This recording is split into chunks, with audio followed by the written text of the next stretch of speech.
rehetra zay sakana mahatonga ny sitraponao tsy ho tanteraka eo amin'ny fiainanay mamita teny zay a ary tsy tanteraka eo amin'ny sitraponay ny programanao tsy noho ny avy aminao satria ianao efa ela ny nangetaetana zany fa noho ny aminay satria matetika zay miraikitra foana eo amin'ilay zavatra iverinay fa mampety anay nefa tsy mifanaraka amin'ny sitraponao androany raha iteny aminay ianao dia makasitraka sy mame voninahitra anao indray zay manambarany sitraponao aminay hatrany fantatry fa manankolazaina aminay foana ianao manakambara aminay foana ianao ary zao andro faran'izao no atao hoe fotoam-panairana anay tena iorina amin'ny sitraponao tsara tanteraka feno voninahitra sotra satria tianay ianao Jesosy tena tianay ianao namonjy anay ianao nampandresy anay ianao ary nanomana ny tsara lavitra ao anay koa mitenena aminay fa meno anao zay makasitraka tompo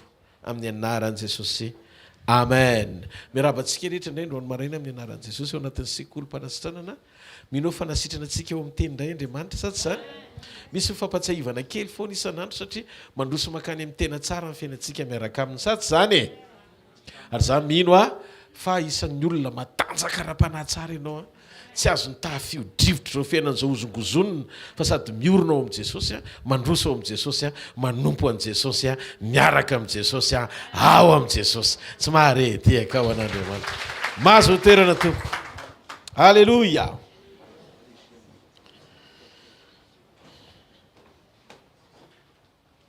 lay tanjona mety ho ahy avy amin'Andriamanitra inona ny tanjona atao ambadiky ny fitsanganan'i Jesosy atao ambadiky ny nahafatesan'i Jesosy atao ambadiky ny fanoloran-tenan'i Jesosy fantatsika tsara efa nilazaiko foana fa natongavan'i Jesosy teto ambonin'ny tany tonga nofo dia amonjy atsika izy mpamonjy amin'reto lafiny telo reto izy mpamonjy ny fanahintsika izy mamonjy ny aintsika izy ary mamonjy nyity tena tsika ity ihany koa izy Jesosy ny problème momba ny fahotana efa mivitainy zay na tonga azy maty 4 taona lasa fony mbola mpanotsika dia efa maty amonjy atsika izy vonina ho atsika ny vahaolana amin'ny fahotana amin'ny alalany fanaisantsika ny Jesosy zany hoe Andriamanitra zany manana famindram-po vonina voaomana ho atsika tamin'ny fanoloran-tenany zanany malarany atao hoe Jesosy Kristy ananganana atsika olom-baovao ao aminy rehefa nanota ny olona dia maty rehetra zavatra anankitelo reto maty fanahy ny olona maty ny ain'ny olona tsy mananaina tsisy fiainana maty mivatan'ny olona na mbola mihetsika azy mahafantatrareo fa misy olona velona mihetsika fa maty ny fahitan'Andriamanitra azy satria ny fiainam-pahafatesana dia mitoetra ao anatin'ny olona tsy manana ny Kristy i Adama vao nanota tsy tonga dia maty fa nitafy fahafatesana tao anaty fahavelomana izy dikan'izay ny maty amin'Andriamanitra tsy le mitsitra eny ambony latabatra efa tsy afaka mitsangana tsonona mareny ininina fa ny maty amin'Andriamanitra dia izay olona tsy manana ny fiainan'Andriamanitra ao aminy rehefa tafasaraka tamin'Andriamanitra ny olona dia natao hoe olona maty taranaka Adama voalohany ary nitady vahaolan'Andriamanitra ny atonga ny fiainana eo ao anatin'ny olona zany natonga azy naniraka ny zanany ho atsika nalefa ny Jesosy hitondra ny fiainana sy amerina ny fiainan'Andriamanitra ho ao anatin'ny olona zay nandray azy dia nomeny hery ho tonga zanak'Andriamanitra dia izay mino ny anarany toy izao nitiavan'Andriamanitra n'izao tontolo izao nomeny ny zanany latokana mba tsy ho very zay rehetra mino azy fa anana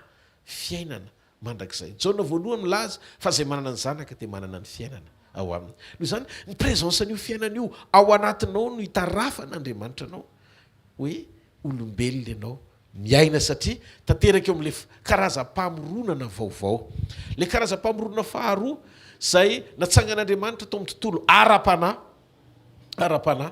olombelona nantsona hoe zanak'Andriamanitra satria naterak'Andriamanitra ny hoe naterak'Andriamanitra dia itsika natsangana tamin'ny alalany fandraisantsika an' Jesosy ho tonga zanak'Andriamanitra manana fanantenana manana fiainana manana ny fahafenoana ao anatsika Jesosy ny teny natongavako hitondra fiainana ny mpangalatra ozy izy tsy avy raha tsy andrava sy andringana ary amono za tonga mba nananao fiainana ary fiainana manina ozy izy fiainana mitobaka zany hoe fiainana mitobaka zany le fiainan'Andriamanitra ao anatsika androana dia zara amitsika toy n'le pasika hoe inona ny tanjon'Andriamanitra ho antsika Andriamanitra tsy tonga izy anova zavatra ety ivelany fa rehefa avy nanova natiora Andriamanitra dia ny problème amin'ny fahotana aloha novitainy voalohany natao ota izy mba ho tonga mpamonjy atsika anana ny ahafahantsika misitraka ny fanamarinany mahimaimpona amin'ny alalan'ny fanekentsika sy fandraisantsika an' Jesosy ho tombo sy mpamonjy ny fiainantsika manokana voalohany ny problème anota zany ohatran'le tao idena ohatran'ny tam'le démarche lazaiko ihany tamin'ny zoma hoe tamin'ny voalohany aloha tsy ady amin'ny devoly ny tany anefitra ny ady amin'ny devoly fa rehefa tonga tao Getsemane izy ady an-sitrapo manohatra ny sitrapony anaiky ny sitrapony ny rainy atateraka ny mission mpamonjeny zany hoe raha tsy vitatsika mandany sitrapontsika dia tsy taterakitsika mission ankinin'Andriamanitra amintsika eo zany miditra makany amin'ilay atao hoe iraka na antom-pisina amin'izay sika ao anatin'izay fahamarinan'izay inona ny zavatra tian'Andriamanitra olazaina amintsika tsotra le izy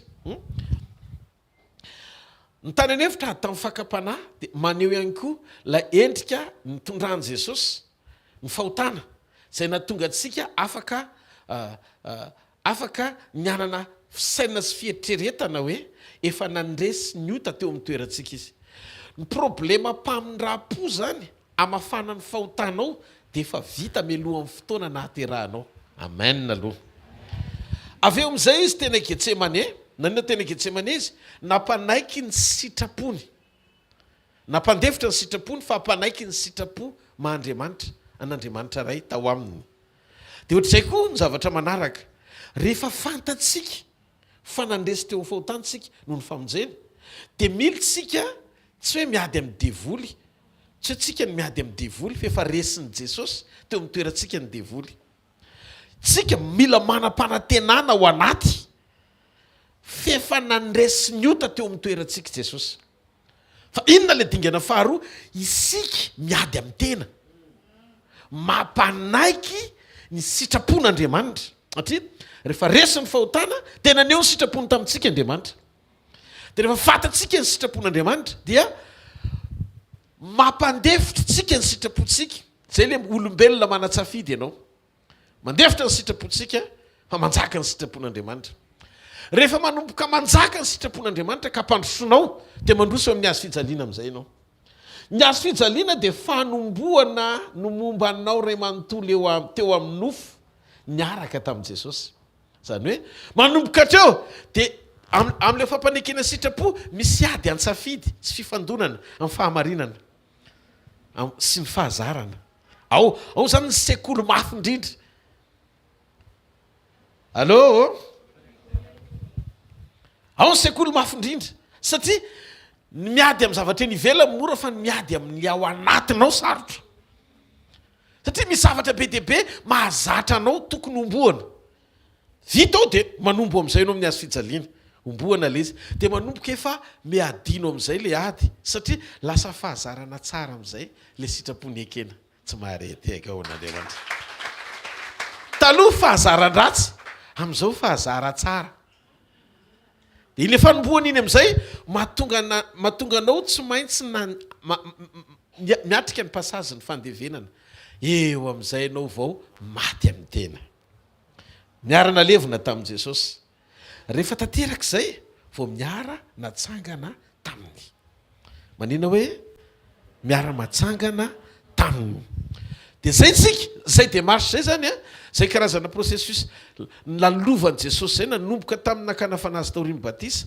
mandra-pahatonga ny fotoana zay nitsanganany dia zay lalam-panoloran-tena tokony arahany zay manaraka azy hoy izy Jesosy zay manaraka azy dia tsy maintsy andany tenany alleloia tsy maintsy andany tenany raha tsy vitanao manda nofinao dia tsy ho mandate n'Andriamanitra ianao tsy tendreny ianao satria tsy azo antoka ny vavolombelonao raha tsy tanteraka ny fijoroanao ho an'Andriamanitra. Sarobidy be zay fahamarinan'izay. Mila zavatra kely averintsika mahasola izy.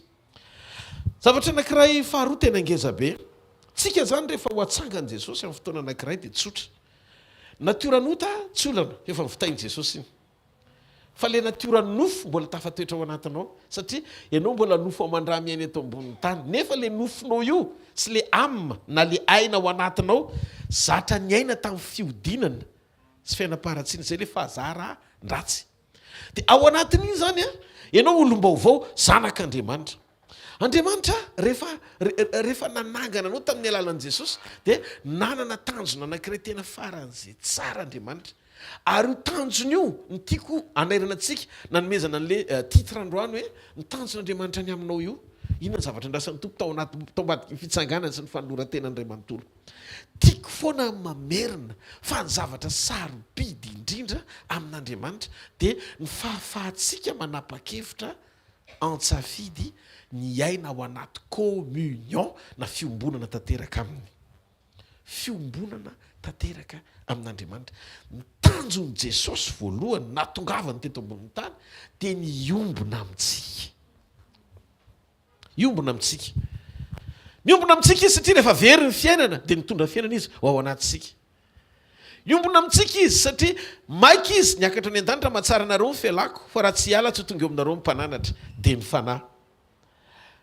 Zany hoe maiky no ao anatsika izy. Rehefa ao anatsika izy dia inona ny zavatra andrasany amintsika? Ny zavatra andrasany amintsika dia zao, ny fidiran'ny fanahy masina ao anatsika dia tonga hamono atsika fa tsy tonga hamelona atsika. Hamono ny nofontsika mba hampanjaka ny volonten'Andriamanitra ao anatsika. Mahafantatrareo fa ny fisehoana faratapony ary tsara indrindra teo amin'ny fiainan'i Jesosy dia tsy hoe satria nateraka Andriamanitra fotsiny izy, fa satria ny aina tao ambadiky ny zava-miafo ny toe-panaraka an'Andriamanitra izy.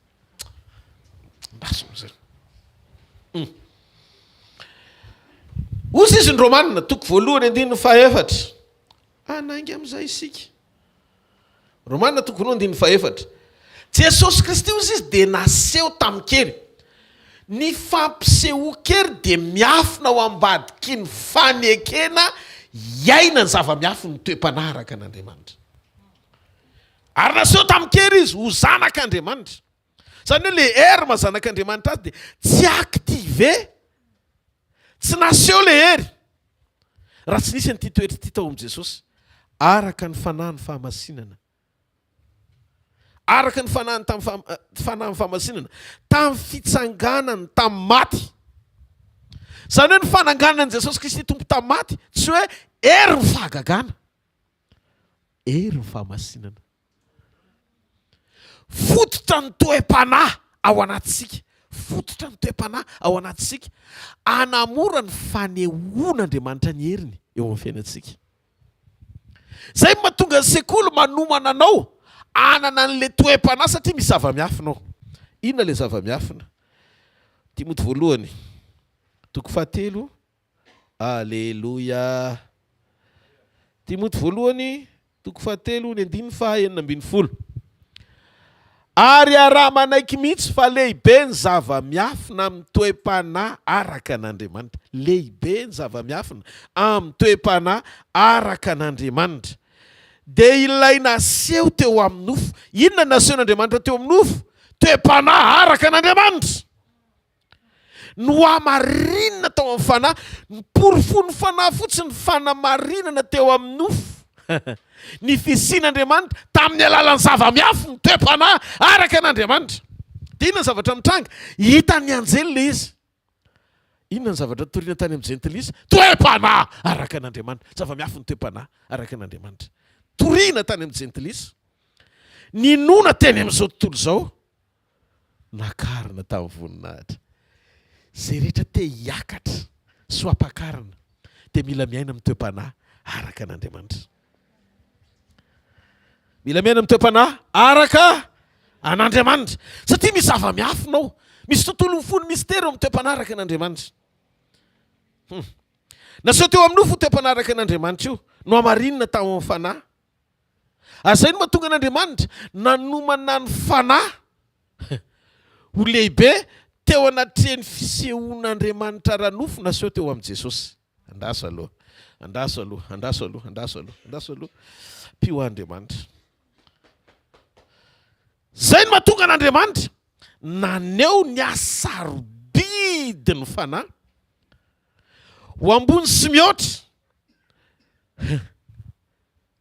noho ny fisehoany Jesosy teo amin'ny nofo amin'ny mazanak'Andriamanitra azy. Ahoana ny fisehoan'ilay izy?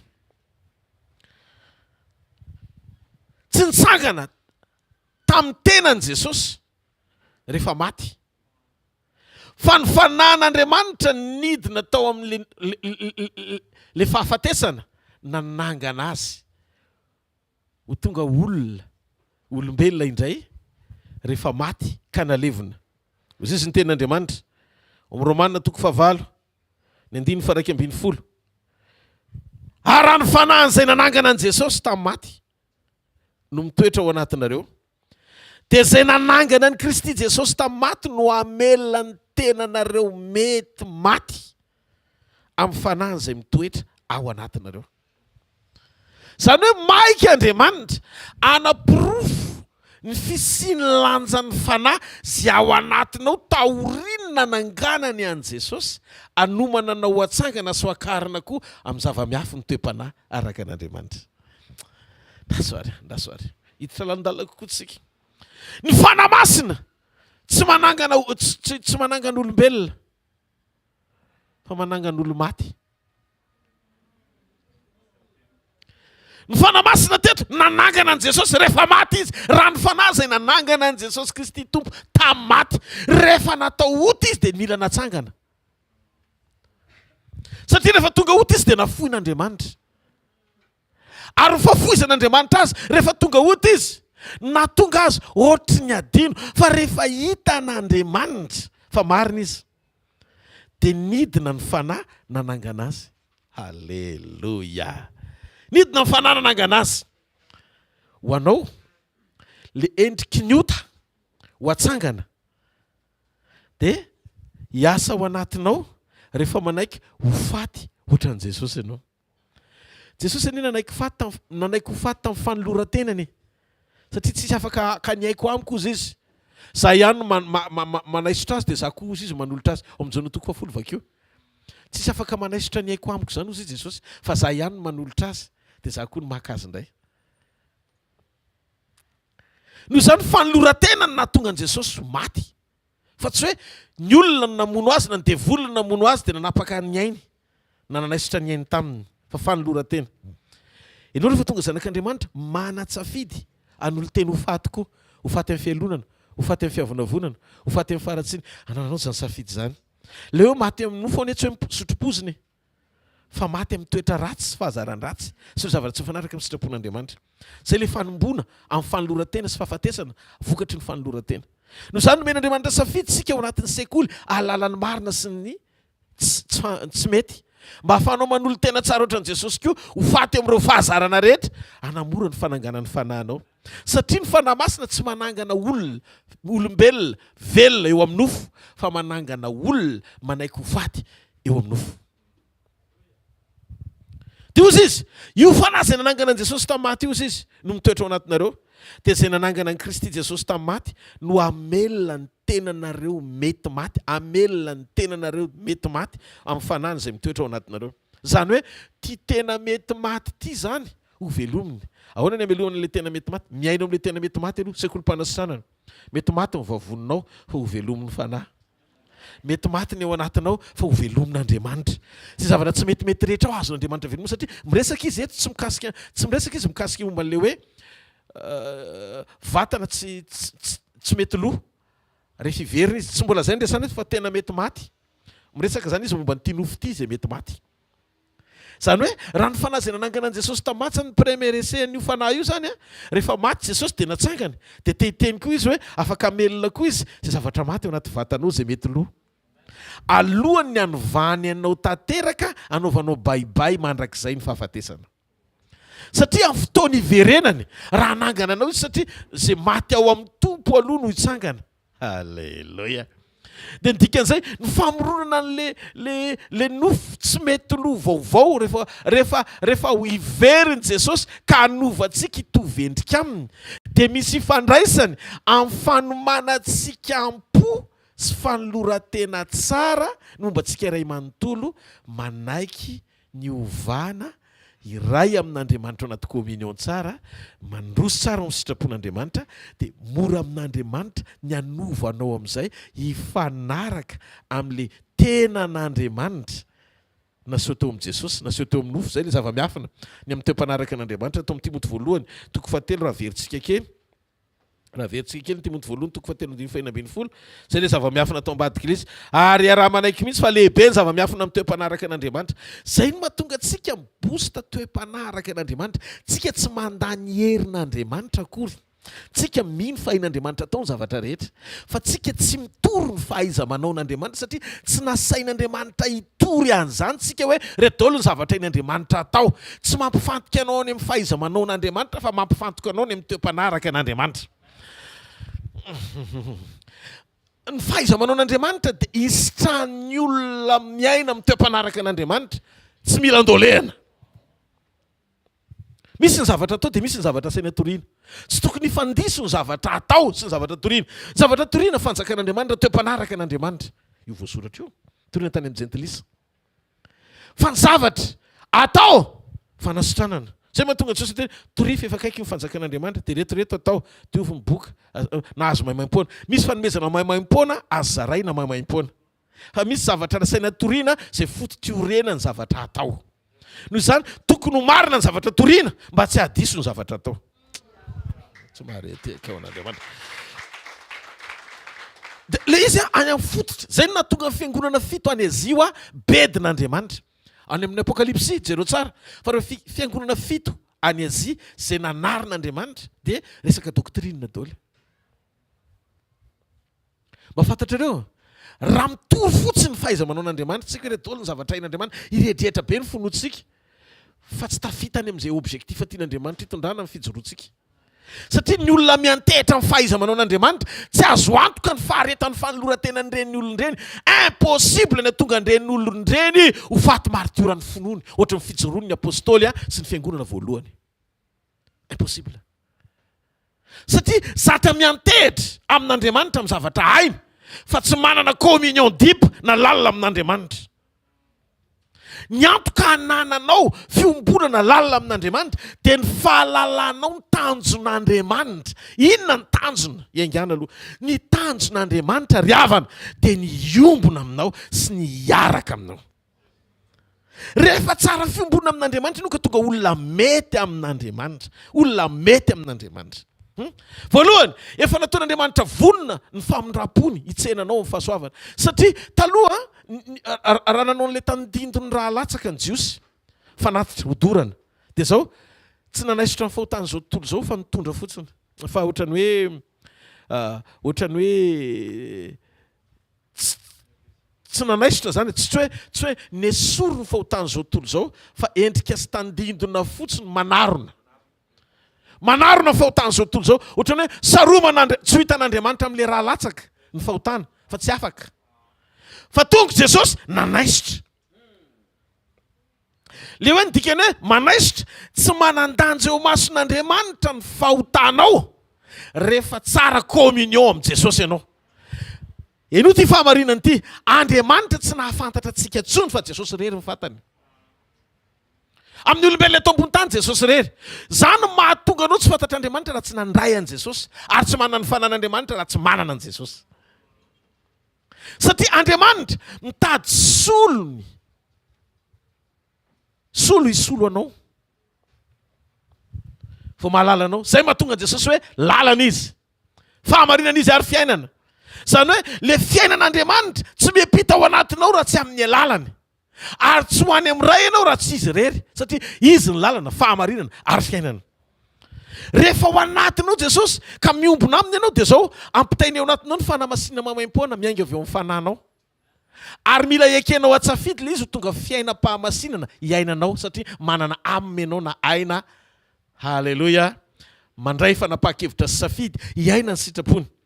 Amin'izay fotoan'izay mora amin'Andriamanitra miasa ao ambadiky ny fandresen-dahatra ao, mameno anao ny fahatsarany, anomana anao hovaina sy hovonjena eo amin'ity nofo ty amin'ny fotoana iverenany, anovany anao hitafiny tsy fahalovana.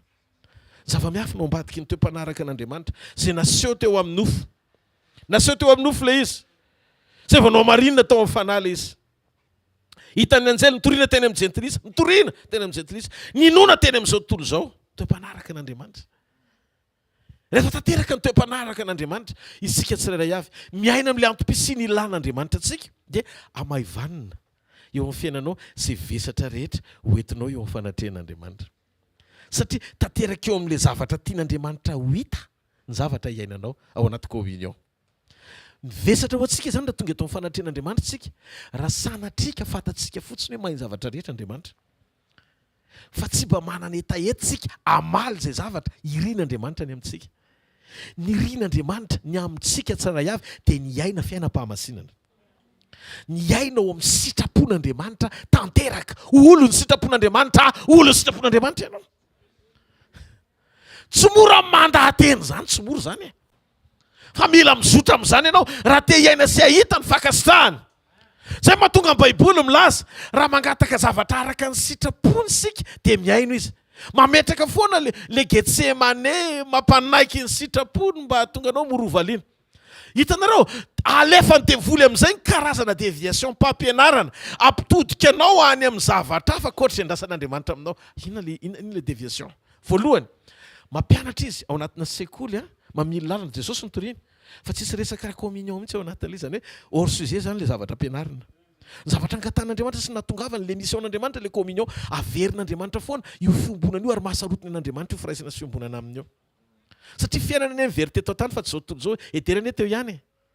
Ny zavatra rehetra ane nisy ihany. Tsy hoe rehefa nanota ny olona dia nanjavona ny liona. Tsy tonga dia tsisy voankazo tsony teto tany. Todolo ny zavatra rehetra. Noho izany Andriamanitra tsy mampanantena anao ny zavatra rehetra, fa maniry ny fiovam-piainana ao anatinao satria zay very natongavany. Very fiainana ny olona. Dia tonga Andriamanitra amerina fiainana ao anatin'ny olona. Zany mahatonga ny zavatra rehetra tapina ny masonao, tsy hitanao le vision, tsy misokatra. Satria badeniny ianao fa diso lalana amin'ny fifatoanao. Tsy tany amin'Andriamanitra sy ny fiombonana aminy, fa tany amin'ny zavatra ilainao. Hitanareo amin'izay? Raha mitory atao mampanantena anao ny zavatra ilainao, dia zao falifaly be anao satria eo amin'ny nofo izay zavatra ilainy ka mpanantena anazy dia mampitsinjaka azy. Tsy mampiravoravo azy. Fa raha tonga hitory aminao communion amin'Andriamanitra, mety mangidy aminao ilay izy satria misy fahazarana ny heverinao fa mety tsy te hiala amin'ilay izy ianao satria mahazatra anao. Ohatra misy tombony mahafinaritra vetivety mandalo zany dia badenina be. Kanefa tsisy fiafarana ao ambadika ilay izy. Na ianao raha mandiny tena kely ka mijery an'ilay lalanao ara-nofo, kely fotsiny, dia mangataka amin'ny fanamasina tonga dia sonenao midofotra rena io. Amin'ny fomba hoana ary ny ametran'Andriamanitra koronina eny etapon-dohanao. Ianao efa manana koronina avy aminao petraka ao. Tsy afaka hataingina eny ambony intsony ny Andriamanitra. Tsy maintsy asorinao aloha le heverinao fa voninahitra eto ambonin'ny tany iny, atorako eny tongotr'Andriamanitra mba ahafahany mametraka eo etapon-dohanao le koronina vaovao. Tsy mahareteka ao an'Andriamanitra. Halleluja! Andriamanitra mitady ny olona anankiray izay tao hoe zanany, anna fahatakarana ara-piombonana aminy lalina ao anaty. Manana fahasarotam-piara raha vao mitady voakasika ny communion anao.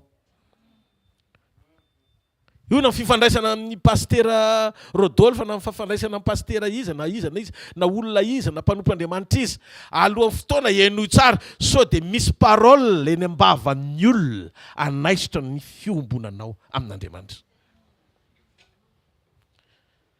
Nantsika isainy hoy Jesosy, ny fanamorana ato amiko atonga anao hisitraka ny zavatra rehetra dia miainga ao anaty communion. Raha miray amiko ianareo ka mitoetra ao anatinareo ny teniko, hangatao izay tianareo, na inona fataoko aminareo zany. Tsy ianareo ny sasatra anao an'ilay izy, John 15:7, fa zany ianao an'ilay izy. Zay ilay fanotronana, izy no anao an'ilay izy. Ny olona zany rehefa miombona amin'Andriamanitra dia amoraina ny fahafahan'ny olona misitraka ny zavatra rehetra, na tsy misy aza amoronana ny dikany io. Zany afaka miseho mpamorona rehefa taopy le communion. Dia hozy Jesosy amin'ny Jaona toko 5:10 ihany ny 15 izy miteny. Hozy izy raha miray amiko hozy izy raha tafasaraka amiko any ianareo izy izao ny voaloboka ianareo sampany zay miray amiko any ary zao aminy dia mamobe izy ny fruiny tsy avy amin'ny fahaizanareo tsy fampiasako anareo fa avy amin'ny communion anareo amiko ny tena vrai fruit fa raha misaraka amiko any ianareo dia tsy mahay manao na inona na inona.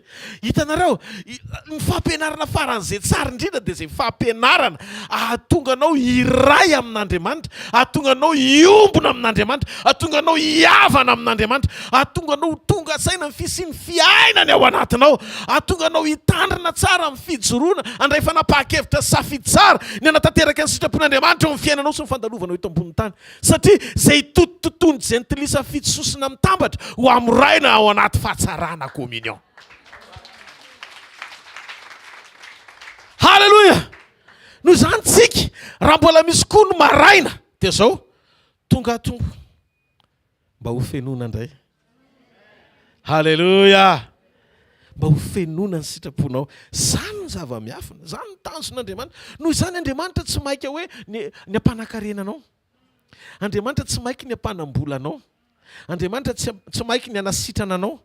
Andriamanitra tsy maiky ny anananao zavatra rehetra. Fa Andriamanitra maiky ny gagneanao sy iombona aminao sy araka aminao ary ameno anao. Zay no mahatonga azy milaza tandremo ny fampianarana mampikatsaka anao ny zavatra rehetra. Satria hozy Jesosy ny fanjakako aloha vao ny zavatra rehetra.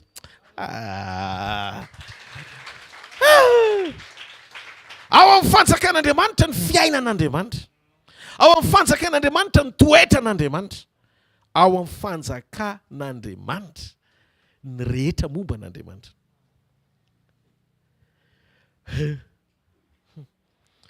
Fa inona ny olona anankiray tsy feno Andriamanitra dia tsy mahazaka ny feon'Andriamanitra. Fa ny olona feon'Andriamanitra ihany no mahazaka izay lazain'Andriamanitra. Misy zavatra lazain'Andriamanitra tsy zakan'ny olona mbola tafatoetra eo amin'ny nofo. Satria ny fisaina no mandeha melohan'ny fony. Raha voareo zatra mampiasa saina fa tsy zatra mampiasa fo an'Andriamanitra. Communion eo amin'ny fo e. Satria communion maneho fitiavana an'Andriamanitra. Maneho fanetretena, toetra, toe-panaraka an'Andriamanitra. Rehefa tsara ilay toe-panaraka an'Andriamanitra, tsy mandeha meloha zany ny sainao. Fa lasa ampiasain'ilay fo ny sainao, isaitsaina ilay fahamarinana ao am-ponao. Fa tsy tonga le sainao samborony nofo anakatra izay zavatra lazain'Andriamanitra nefa tsy takatry ny sainao. Raha miteny aminao Andriamanitra hoe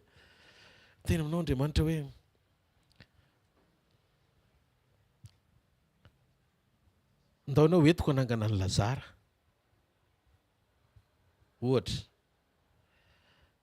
malaina be anao andeha satria le fatra ny fahazakana n'le teny-pahamarinana tsy feno le fepetran'le sitrapo hitondran'Andriamanitra anao natanteraka n'le programa. Azavaiko tsara le izy. Karaha ty Lazara tsy mitsangana eo dia ahoana? Hitanareo vesaran'le fanakarana n'le fahamarinana le saina dia mipatinina. Nefa misy karazan-javatra tonga dia mety aminao. Vao miteny Andriamanitra hoe andao ampahiratina ny jamba, efa mba hitako iny. Le fahalaina nandroso zany mametraka anao eo amin'le fisehoana nazaran'Andriamanitra anao. Dia ahoana zany ny zava-baovao tian'Andriamanitra atao amin'ny alalanao? Tsy miainga mihitsy ilay satria tsy zakan'le teny ianao. Ny olona tsy miaina ny tenin'Andriamanitra tsy azo ny teny batainy zany. Satria mipoahan'ny teny ihany ny zakany. Somary tehaka ao an'Andriamanitra. Lanjan'le teny ihany ny zakany. Rehefa tsara communion anao miaraka amin'Andriamanitra dia sensible ianao ny feo fanamasina. Ka na feo tena hoe impossible azy ny zavatra sainy atao dia mora miaingana ao anatinao mifanaraka manaraka ny zavatra lazain'Andriamanitra anatanteraka an'ilay izy na tsy takatry ny sainao azy. Fa zao ny herin'ny teny dia afaka misetrasetra. Afaka misetrasetra ny tenin'Andriamanitra. Tena mitsotra aminareo fa rehefa zakan'le teny ianao anao sitrapony. Zay zava-miafy ny toe-panaraka an'Andriamanitra. Ao amin'ny sitrapony daholo ny miainga ny zavatra rehetra. Vavaka commande télécommande vavaka amin'ny sitrapony. Raha mangataka zavatra araka ny sitrapony. Zay rehetra ao anaty Baiboly nefa daholo fa sitrapony daholo e. tsy sitrapoky mihitsy fa azo dôly. Navavaka araka ny sitrapony. Zavatra mpanaoviny ao amin'ny sitrapony. Ny commande zavatra ataony sitrapony. Finoana ao amin'ny sitrapony. Dia zany Andriamanitra zany lina miaino ny sitrapony. Ty misy zanako matakatra ny sitrapony. Ny sitrapony voalohany aloha ahoana ary ny alako ny sitrapony zao aza-padeny ny zavatra ilaina. Raha vao zavatra ilainao maniraka anao motivation hafa ny ao anatinao. Andriamanitra te hitahanao mihoatra no nikajinao. Ekeo aloha ny sitrapony, fa orinana akenao ny sitrapony, dia ho hitanao fa amorainy izay zavatra rehetra. Zay ny mahatonga azy milaza, tsika iny tonga eto tany tsy tonga tsika hitady an'Andriamanitra natateraka izay zavatra ampifaly antsika. Fa tonga tsika eto tany hanao izay zavatra ampifaly an'Andriamanitra. Le mission mihitsy ny miova, mission tsika mihitsy miova. Hitanao le antom-pisina ny fafany devoly. Zay ny mahatonga ny Satana manapadenina pino. Tereny filany hitady an'Andriamanitra dia mitady teny sy anganongano mahafinaritra. Andraisany finoana. Ivelan'izay tena finoana. Andrasan'Andriamanitra aminy. Zany tsy midika hoe tsy tokony anaten'Andriamanitra amin'ny zavatra rehetra tsika. Manaten'Andriamanitra amin'ny zavatra rehetra tsika. Fa midira ao anatin'ilay prinsipa. Prinsipa an'Andriamanitra. Jesosy ny teny. Zany teny zany ozy izy no lazaiko taminareo. Mba ho ao aminareo ny fifaliako. Dia taterahako ny fifalianareo. Andriamanitra zany matomy teny anova fifaliana izy. Attitude. Toe-panahy no hovain'Andriamanitra voaloha. Toe-panahy araka n'Andriamanitra atao hoe fifaliana. Vokatry ny fanahy. Zany ny fifalianao lasa tsy mitovy amin'ny fifaliana le gentilisa ny ivelany. Ianao afaka mifaly miatrika fanoherana. Satria ny sainao mahalala ao anatin'ny fitoeranao amin'ny sitrapon'Andriamanitra. Ao amin'ilay hoe fitoeranao toe-panaraka n'Andriamanitra. Mahalala ianao. Fa lalana ndray io zava-tsarotra io anehoan'Andriamanitra fa miaraka aminao izy. Zany hoe le liberté miaina ao anaty fiadanana miatrika fahasarotana no men'Andriamanitra ao anatinao. Zay mahatonga amin'ny Baiboliny milaza ny fanantenanana dia tsy mahamenatra. Romaina 5:5. Satria ny fanahin'Andriamanitra netiny napiditra ao anatintsika, napidina ao anatintsika ny fitiavany. Vokatry ny fanahy. Hitanareo ny toe-panaraka n'Andriamanitra. Ny vokatry ny fanahy dia zava-miafina. Araseony amin'ilay zava-miafina hoe inona le izy? Ary raha manaiky tonga dia miara manaiky. Mihitsy, zay tsy manaiky an'izany zany tsy miaraka amin'ilay Sir Paul. Mety hiteny ianao zavatra hafa toriana. Fa zay nasay ny toriana. Ozy izy ato. Ary raha manaiky mihitsy fa lehibe ny zava-miafina amin'ny toe-panaraka n'Andriamanitra. Dia ilaina seho teo amin'ny nofo Jesosy io. No amarinina tao amin'ny fanahy. Hitan'ny anjely.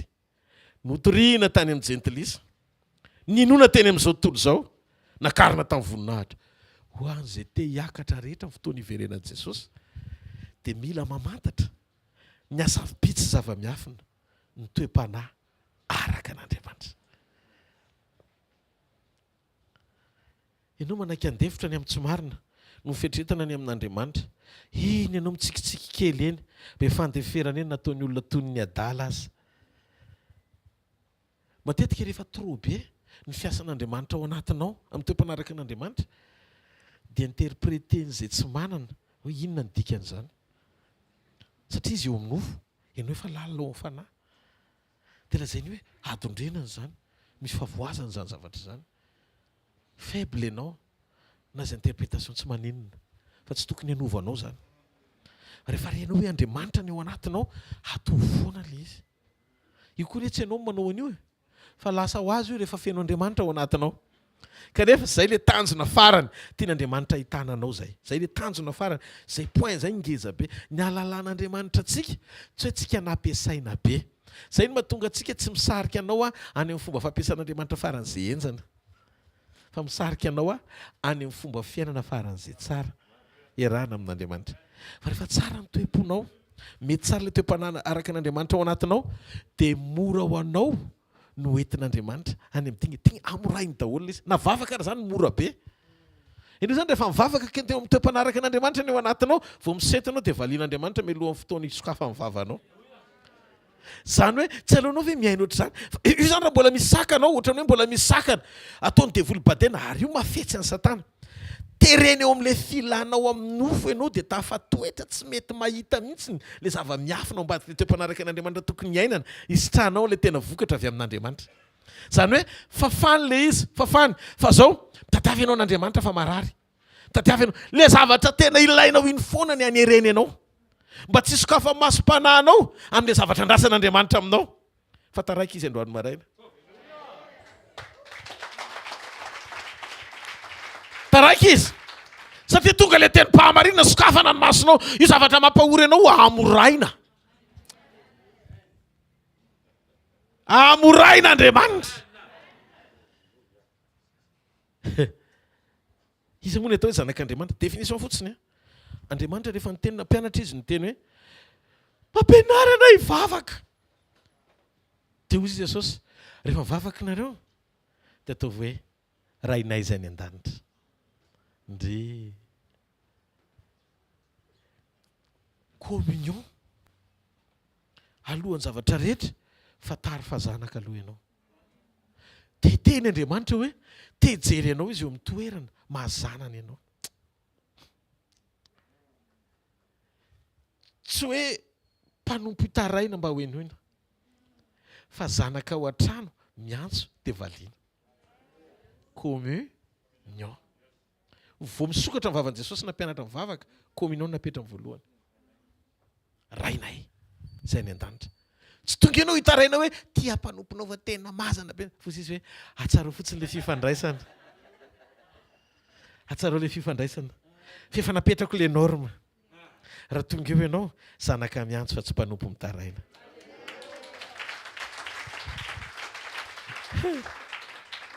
Dia hoy izy rehefa eo zao anie le hoe zanaka dia zao zanana angananao manana ianao tompo sy mpamonjy ny fiainanao manokana. Zay nandray azy ty nomeny hery ho tonga zanak'Andriamanitra.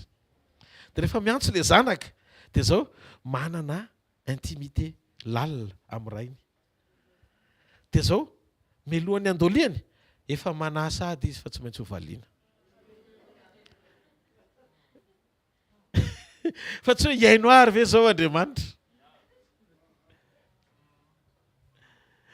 Na ianao raha mandanjalanja be mihitsy mivavaka ao asandratra fa sao dia tsy zakanao indray, sao dia mbola tsy zaka mifanako raha tia noetiketo, fa zay zavatra ho teneniko eto manko dia ho fantatra fa hitsanga indray. Zay ny mahatonga an'Andriamanitra tsy nanankina ny valim-bavaka ao ho anao tamin'ny fahaizanao mangataka fa tamin'ny fietsony. Tsy ianareo no mifidy ahy fa izany no mifidy anareo. Dia izany nanendry anareo mba handeha sy hamoa, mba homeny rainareo izay ny an-danitra anareo izay angatanareo amin'ny anarako na inona na inona. Jesosy nanaiky ho faible, tsy naneho ny hery maha-Andriamanitra azy. Dia inona ny zavatra angatan'Andriamanitra ao anatin'ilay communion sy ilay tanjony fahatsarany toe-panaraka n'Andriamanitra? Aoka ho ao aminareo izao saina izao. Zay tao amin'ny Kristy Jesosy koa. Filipiana 4:1-5. Aoka ho ao aminareo izao saina izao. Zay tao misy fiovan-tsaina zany, misy fanavozana ny saina zany. Aoka ho ao aminareo izao saina izao. Zay tao amin'ny Kristy Jesosy koa. Toy ny na dia nanana ny endrik'Andriamanitra azy izy dia tsy ny fikiriny mafy, zay na dia nanana ny endrik'Andriamanitra azy dia tsy nataony ho zavatra no fikiriny mafy ny fitoviana amin'Andriamanitra. Nanana ny endrik'Andriamanitra Jesosy fa tsy mifikitra be mihitsy izy tamin'io endrik'Andriamanitra nany fa nifoanany ny tenany. Fa foanany teny zay le fanomboana ny nofo. Hitanareo tsy tokony ho toriana akory na fantatra aza hoe Andriamanitra ianareo. Tsy mahatonga anao hijoro an'Andriamanitra, tsy mahapetraka ny toe-panaraka an'Andriamanitra, fa mampireharehanao ny fahafantaranao fa Andriamanitra ianao nefa ianao mbola ho faty. Nofoanany tenany tamin'nakany ny endriky ny mpanompo Jesosy io. Sy nahatongava no manam-pitoviana amin'ny olona. Mitariky Paoly hoe zao saina zao ananana fa tsy hoe contraire an'ilay fisainana no foronao amin'ny révélation mamily lalana ny zavatra tokony hifatoanao hifanaraka amin'ny zavatra anairan'Andriamanitra anao.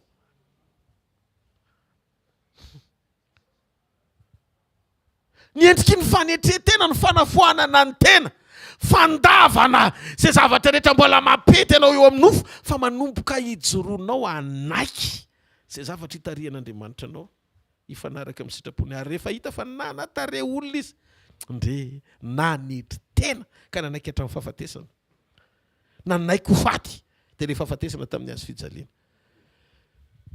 Tsika raha manombo ny nofontsika normal satria tsika mpanota mba raisiko kely le teny le jiolahy teo akavanana teo akaviany normal fa izy tsy nanota mihitsiny zay vao tena atao le hoe nanetry tena izy tena nanetry tena fa tsika raha manaiky seo manetry tena fa normal.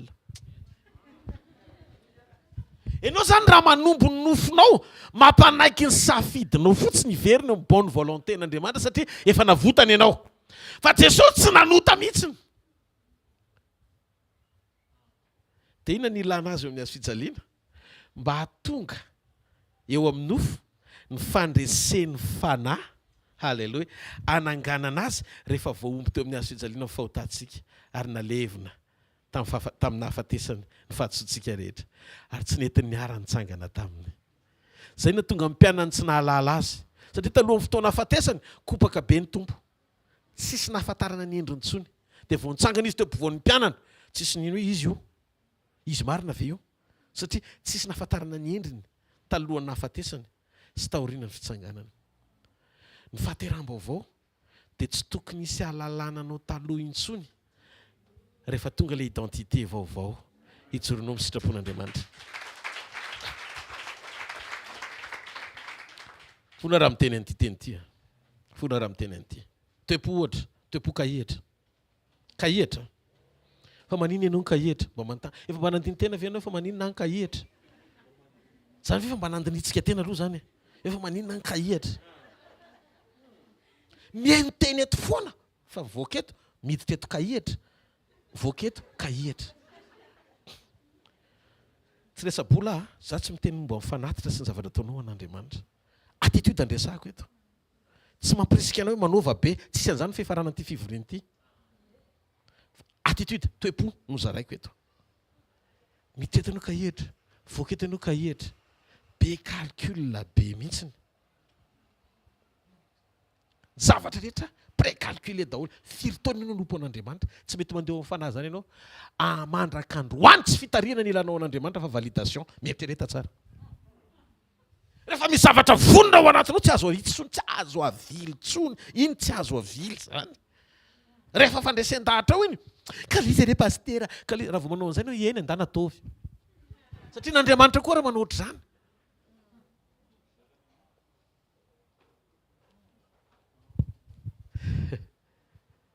Jereo tsara masina akaikinao zany rehetra mila dinihana ao anatiny hoe maty amin'ny tena hoe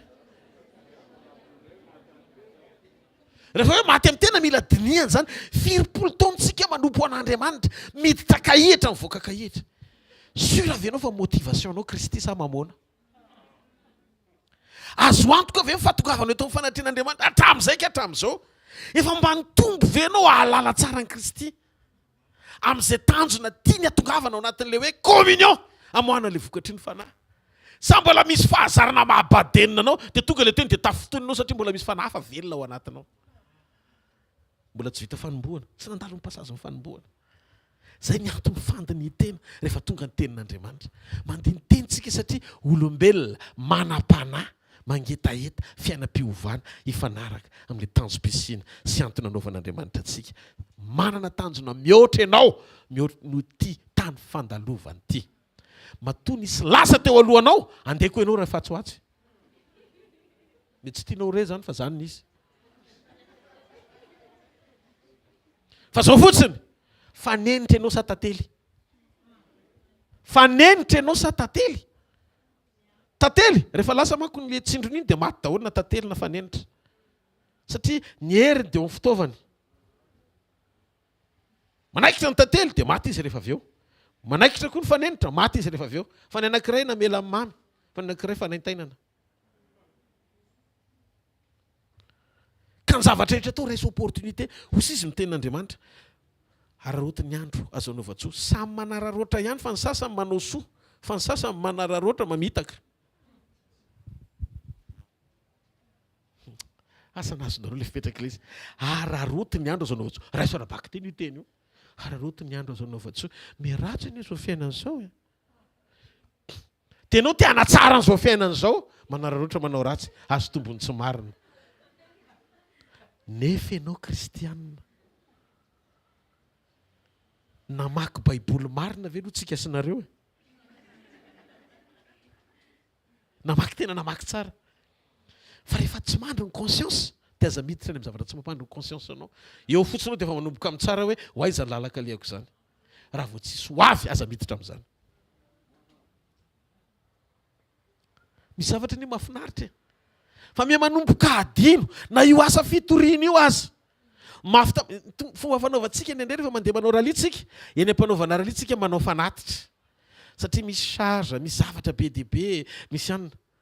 Dia mba manarinarina izay zavatra tokony ataony. Satria tonga any amin'ilay tena mba mandray anjara koa ilay olona mba tahiny. Mora tsika manko miteny izany. Mba tahiny sady manangona ihany tsika amin'ilay izy. Fa ilay izy tsy ho anangona ho antsika, fa ho amin'ny fanompoana koa ilay izy. Hoy izy Jesosy. Rodolphe. Rehefa any amin'ny ralia, tsisy fanatitra angonona tsony. Zareo mamampoana amin'ny filazantsara zanako.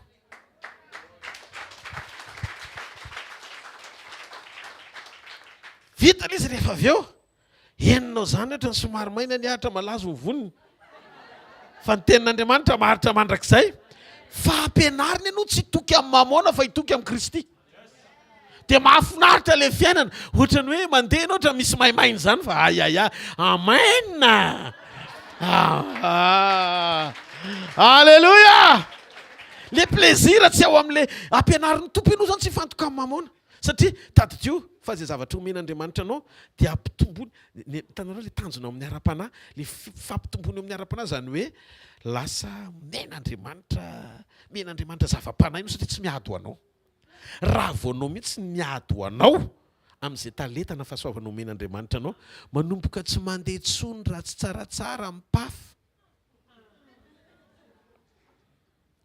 Manomboka tsisy. Mihoana amin'izay ny andandra toy izy ny Andriamanitra ny anao efa lasa mipafy daholo. Hitako kosa ny temponao.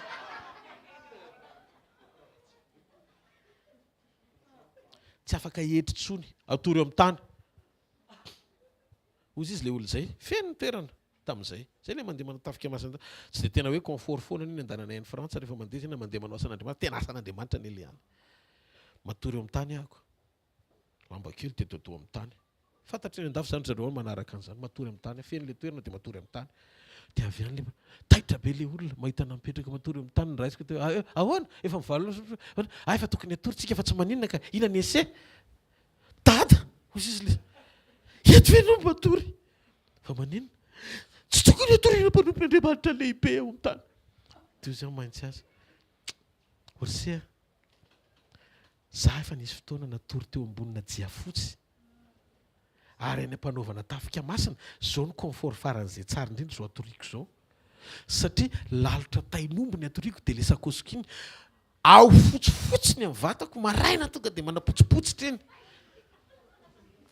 Iaretana noho ny amin'ny filazantsara. Fa le plaisir ao anatin'izany. Ampianarin'ny tompo. Ilay izany tena hoe zavatra tian'ny tompo esorina ane dia enao le misafidy. Enao le misafidy hoe tiako tena tsy mety, mbola nofo ihany koa izay zavatra izay. Nofo ihany koa izay. Tsirokena sy papelika. Tany anefitra. Navonjanak'Israely. Niodina izy rehefa mana nomen'Andriamanitra azy. Nefa mana complet fa mipapelika. Tsy feno.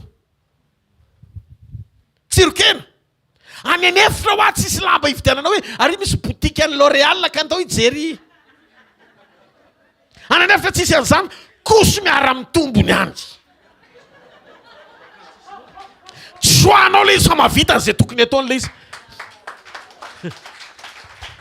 Ny safidinao tsara ivelany fa mora rovitra. Fa ny safidin'Andriamanitra mety tsinotsiny eo masonao fa miaina. Ny an'Andriamanitra fiainana fa tsy safidy vokatry ny fahatsapanao. Raha mbola midina eo amin'ny nofo ianao tsy ahita ny fahatsaran'Andriamanitra. Any amin'ny dezera ao fampiofanana anao ahita ny tanan'Andriamanitra. Raha izo dezera io anomezana voninahitra azy.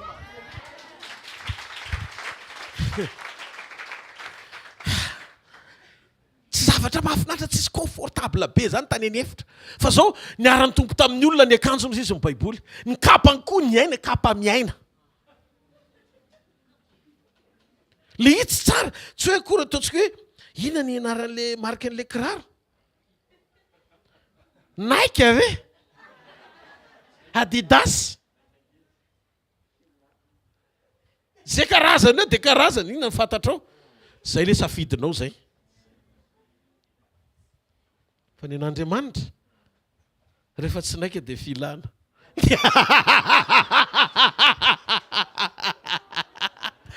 raha mbola reny de filana dôly mbola enao fa amin'Andriamanitra mifisoranao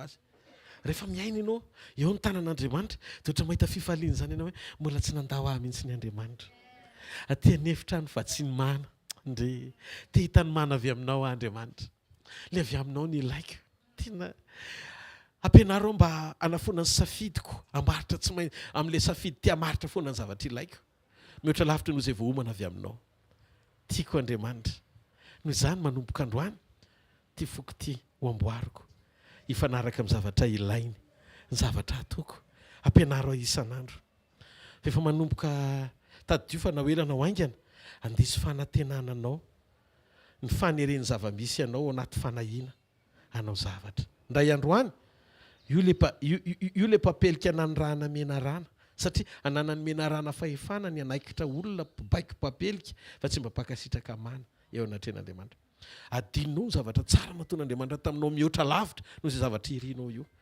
milatsaha eo amin'ny toeran'ny olona anankiray manaiky ho tarihana foana ho faty eo amin'ny tena mba mora ho atsangana amin'ny fotoana iverenany hovana hitovy endrika aminy fa rehefa manaiky ianao ny anahaka azy eto tany tsy diso anjara fanovana ianao amin'ny fotoana hitafinao tsy fahalovana amin'ny fotoana iverenany tiafa mafy be ho an'Andriamanitra ndao tsika hitsangana isotra an'Andriamanitra mifotsika manontolo tompony mandiso anay dia ty filany ty foana ty nofo ty ny mandiso anay ny tanjona tena mety aminao tsy avy aminao ho Andriamanitra dia ny anao zay akasitrahanao mandrakizay ty ahatonga eto ndre ozy izy Jesosy zay hoe tonga aho ozy izy anao zay voasoratra nanoratanao amin'ny horonam-boky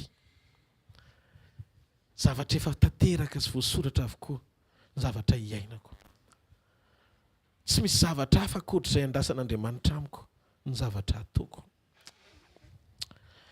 mampianaranay anisan'ny andronay nananay foendry hijoronay misitraponao isan'andro Andriamanitra vavaka ho anay tsirairay avy atao fitanteraka ny fiainanay zany Jesosy etaeta-panahy etaeta-ndroso lava mandinika ny ato anatinay mba ho voatahiry ny fanoloran-tenanay mba ho fantatrao zay ny fotoana iverenanao matetika zay te hametraka ao anaty boribory tsaina fotsiny sy hevitra fotsiny hoe rehefa nanay an'i Jesosy fotsiny rangahy dia ampy zay fa avotra nininona atao nininona mety nininona tsy mety efa ny an-danitra ianao nefa variana ihany rehefa mandray témoignage Jesosy nilaza fa hoe nisy le mpanan-kariana ratsy fanahy samy zanaky Abrahama daholo ireo fa ny ray very ny anankiray manitra teny atratrany Abrahama mandinika ny baiboly ianao dia mahafantatra fa izy ihany ny olona zay tsy fantatry Jesosy amin'ny fotoana iverenany nanana azy ho tompo dia tiany dia voalofafany zany mba tsy hovan'ny olona mitoetra ratsiny dia tsy asainy Satana mihitsy manam-potoana ny olona andany-tena mba hiverenana ara-piombonana aminao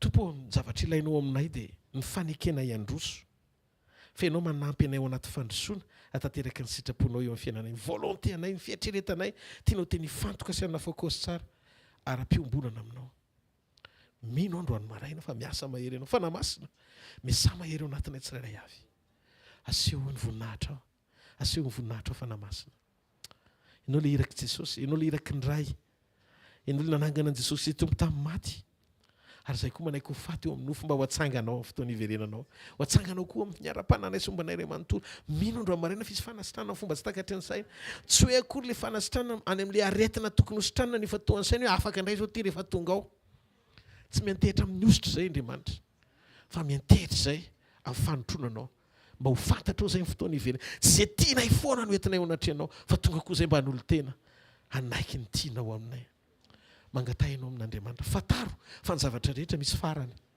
Fatara fa ny zavatra rehetra misy farany. Fa manomboa tena manana fiainana hafa mihitsy. Aoka tsy tahaka izay nahafantarana anao tany amin'ny taona lasa tany ny hafantarana anao amin'ny endrika vaovao itondran'Andriamanitra anao. Misy fiovana amin'ny fiainana, misy fandrosoana amin'ny fiainana. Maiza mamela manodidina anao koa. Adino ihany daholo ny lasa ny hafa mba ahafahanao mandroso koa. Na vadinao zany, na ny ankonanao zany, na manodidina anao, na mpiray-tam-po aminao, mamela heloko. Manana fahadiovam-po, tiava mampiavana. Fa za isan'izay mampiady satria ny antony tsy eo amin'ny olombelona ny fitoran'ny fontsika, ny fiainantsika, fa ao amin'Andriamanitra koa. Manana fahatsara-panahy, fahatsara-panahy vao zatoetra. Afatsika mandroso amin'ny sitrapon'Andriamanitra. Sotra tompo androany. Fa miasa ianao nasitrana any amin'ireo toetra tsy araky ny sitraponao rehetra. Raha iso zany androany maraina amin'ny anaran'i Jesosy. Afaka ianao amin'ny anaran'i Jesosy. Afaka ianao amin'ny anaran'i Jesosy. Mahita ihany koa androany maraina fanasitranana ny amin. Reo ratra-po rehetra ho sitranan'Andriamanitra. Maneke fotsiny zay fitondran'Andriamanitra. Aza fatrapononmonina ao anatinao fa ho alamin'Andriamanitra ny zavatra rehetra ifanaraka amin'ny sitrapony rehefa mety ianao.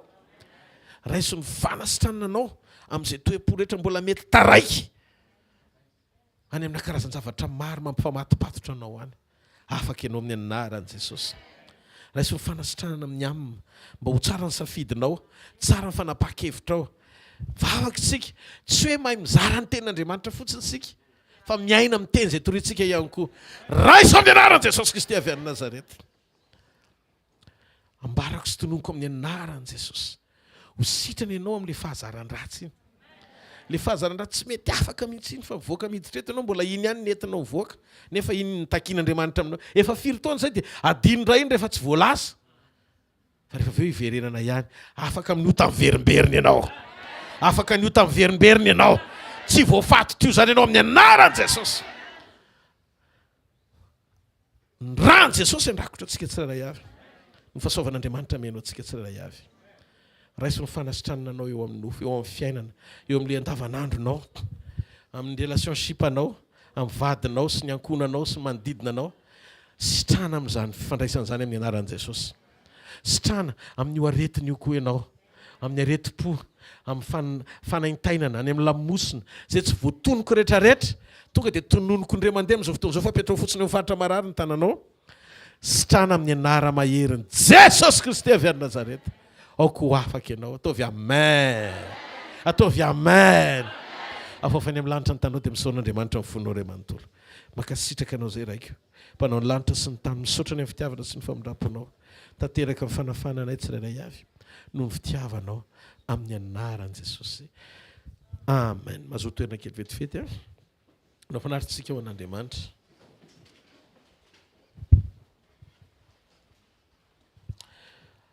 Ny fotoanantsika rapitso eto, sekoly tokantrano sy fanambiana toetra. Amen. Ambinina amin'ny toetra ilay tokantrano. Noho ny fisian'Andriamanitra mianja ny tokantrano izany iarahana mama Vivianina. Ary ny alakamisy dia tsisy fotoantsika fa fotoam-pihinanana ireo tenina nandritry ny herinandro manomboka ny latsinainy sy ny talata ary ny alarobia. Tanareo fa manan-talenta sy manam-pahasoavana daholo. Ary men'Andriamanitra fandriana daholo ny pasteur sy isaky ny alatsinainy maraina eto mifandimby eto ireo andrarezin'ny filazantsara rehetra ato amin'ny tanàna. Ataontsika teatarana mafy eo an'ny tompony amin'ireo mpanompon'Andriamanitra ireo. Amen. Mihaino an'ilay tena ianao tena hozy havanao indry zanoka fiainan'Andriamanitra. Amen. Latsinainy maraina dia fotoana iarahana amin'ireo mpanompon'Andriamanitra eto toerana. Tena mitsotra aminareo fa mandraindray mihitsy koa any amin'izay toerana andraisako any ao anatin'ny fitokanako ny fampiasan'Andriamanitra ireo mpanompon'Andriamanitra ireo. Tena dia raina ny tompo mampiasa amin'ny mpanompony. Saotra ry salata in Jesosy nareo tena. Mihinantsika. Andaontsika tiatana avy eo any tompo. Talata moa ohatr'izao eto ihany a. Larobia maraina koa ohatr'izay a. Fandimby eo mama sy pasteur a. Dia pasteur Jao a.